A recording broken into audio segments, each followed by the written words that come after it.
Hi అండి. మీలో ఎంతమందికి పనస తొనలంటే ఇష్టం? ఈ పనసకాయతో, ఈ తొనలతో, దీని పొట్టుతో రకరకాలుగా వంటలైతే చేస్తూ ఉంటారు కదా! నాకైతే ఈ తొనల్ని ఇలా తినడమే ఇష్టం అనమాట.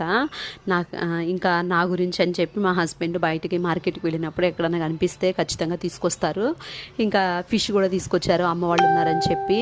మేమైతే హైదరాబాద్ వచ్చిన తర్వాత ఫిష్ తెచ్చుకోవడం మహా అయితే మూడోసారి, నాలుగోసారి అంతేనండి. అది కూడా అమ్మ వాళ్ళు, ఇంకా అత్తయ్య వాళ్ళు వచ్చినప్పుడు వాళ్ళు వండుతారు కదా అని చెప్పి తీసుకురావడమే. ఎందుకంటే మా హస్బెండ్ తినరు, మా ఇంట్లో ఉండే మరిది కూడా తినరనమాట. వీళ్ళెవరూ సరిగ్గా తినరు. ఇంకా తినేది నేను ఒక్కదాన్ని, నా ఒక్కదాని కోసం మళ్ళీ ఎందుకని చెప్పి నేను కూడా లైట్ తీసుకుంటాను, వద్దులే అని చెప్పి వాళ్ళతోనే చికెన్ తింటాను. వాళ్ళు చికెన్ అయితే బాగా తింటారు.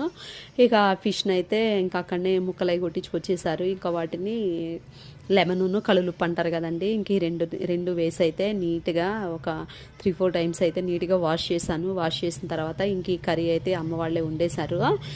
అవి అట్లాగా వాష్ చేసేటప్పుడు దాని ముళ్ళులు అయితే ఫింగర్స్కి గుచ్చుకున్నాయండి. చాలా జాగ్రత్తగా ఉండాలి కదా అవి క్లీన్ చేసేటప్పుడు. కర్రీ టేస్ట్ అయితే ఫైనల్గా చాలా అంటే చాలా బాగుంది.